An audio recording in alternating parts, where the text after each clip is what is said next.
Hey everyone, this is Felicia Renat and you are watching My Hot Show on myhotclubs.com. This week is New York Fashion Week 2013 and I am here with designer Polo the Fur King, custom clothing designer, and furrier. So, Polo, tell us where you're from. From Teaneck, New Jersey, Bergen County, New Jersey, out in that area, northern area.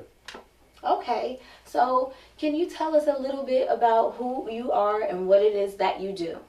Yeah, my name is Polo the Fur King, and I do custom-made clothes. I do clothes for everybody, from ties to jeans, jackets, remixes, etc.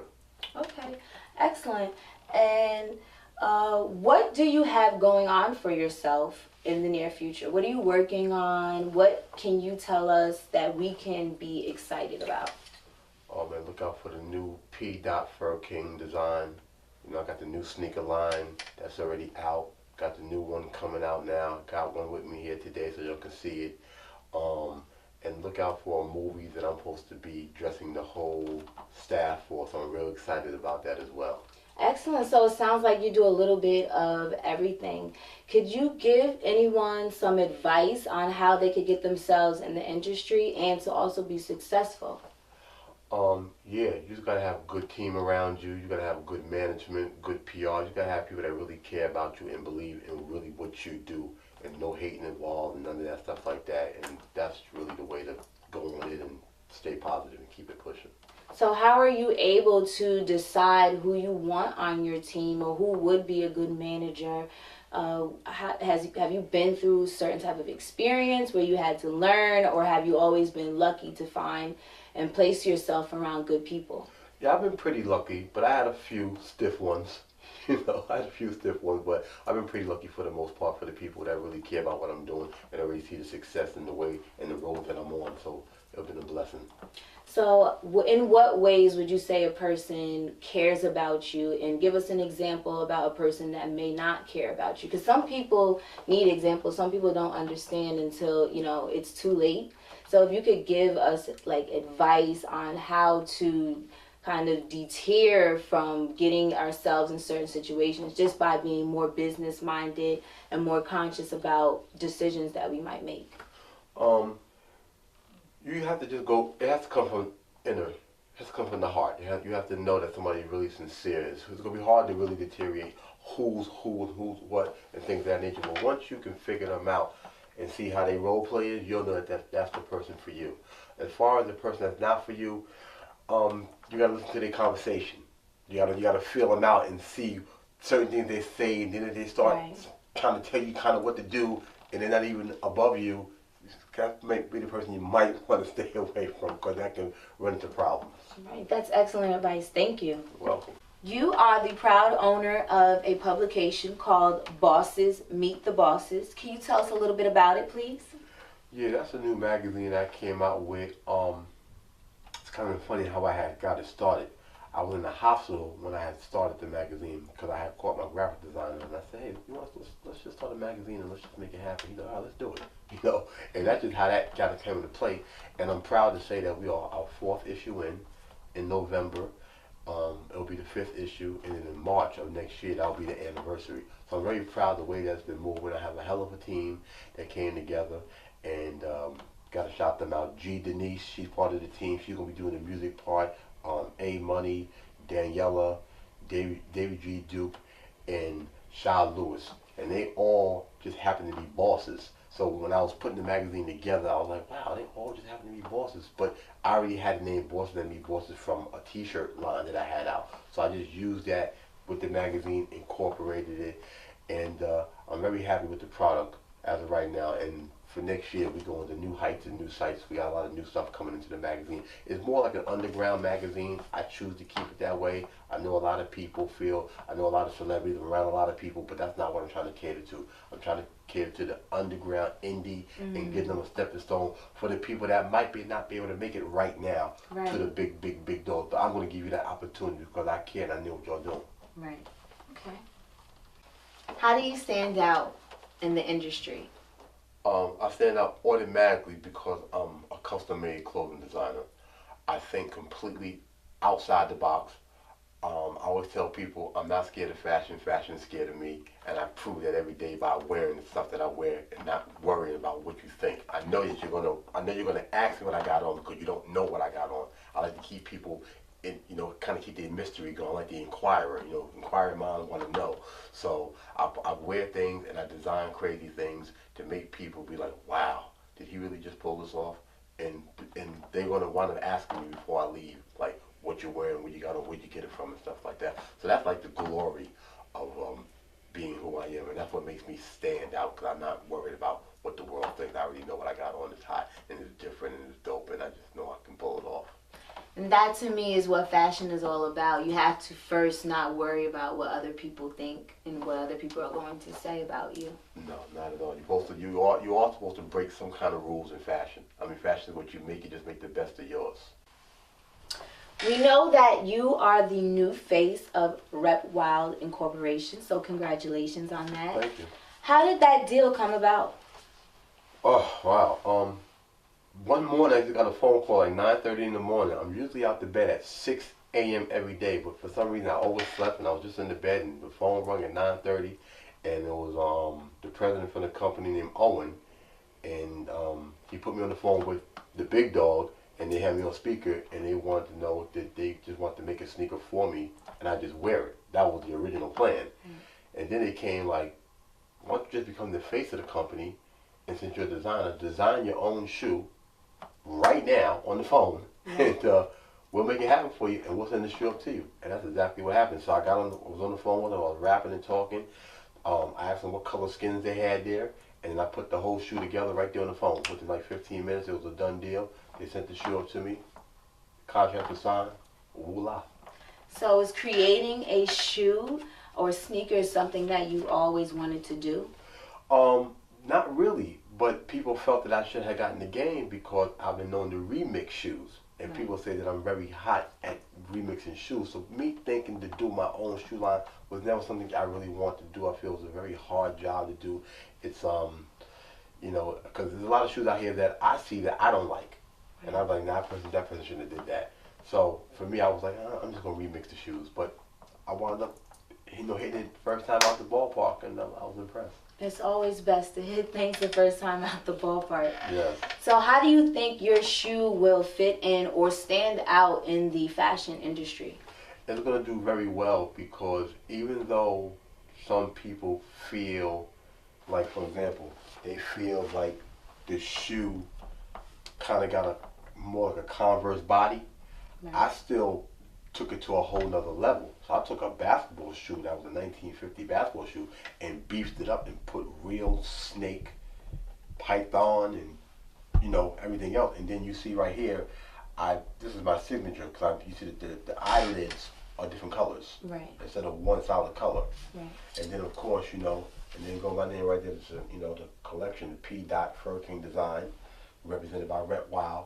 So I took a basketball shoe and kind of beefed it up and made it where you can wear it in a club and be different. And people look at you, feel like, wow, oh my God, are you serious? So that's the kind of response I've been getting with the shoe. And it's a very, very well, I want people to understand that this shoe is very well built.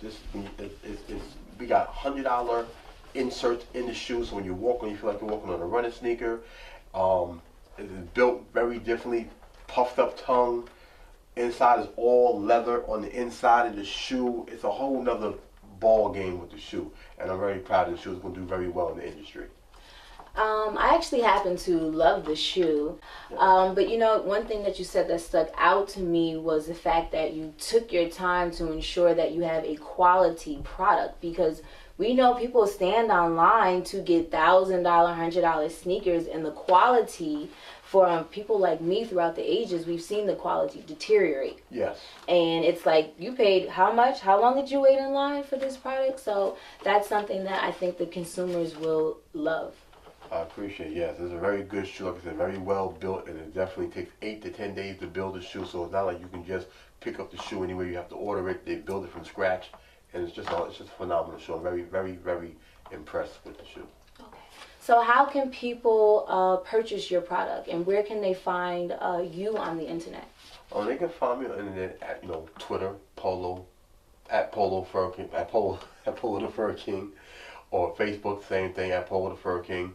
And you can find the product at repwild.com. You can go there, purchase the shoe. I'll give you my code. You go there and know that the sale came through me, order the shoe, and magic.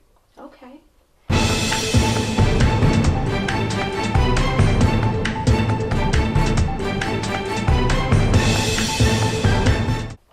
Do you feel that you've reached your pinnacle in the fashion world? No, not at all. I've done a lot. I've done some amazing things, and I'm very impressed with that. But I have more to go. I'm still young. I'm still here. I'm still energetic. I feel that I have not reached the pinnacle. Some people feel like, wow, what else can he do? He done did it all, but it's so much more out there for me to do. And I'm going to prove that in about the next year or two and show people that I can still take it to a whole nother level, even prior to the level that I took it to.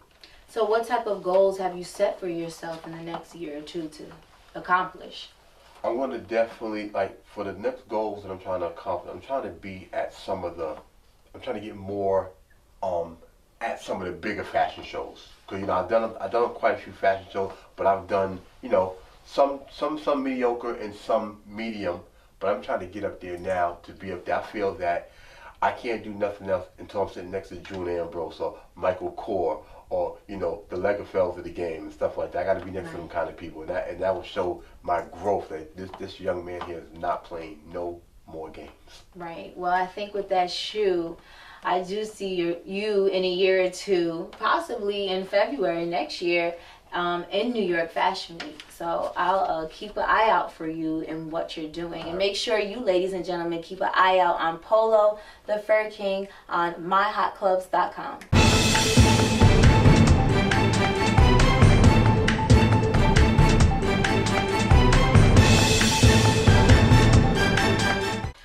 Polo has brought us some items from his collection, which you can also purchase on myhotstore.com. Show us what you brought us.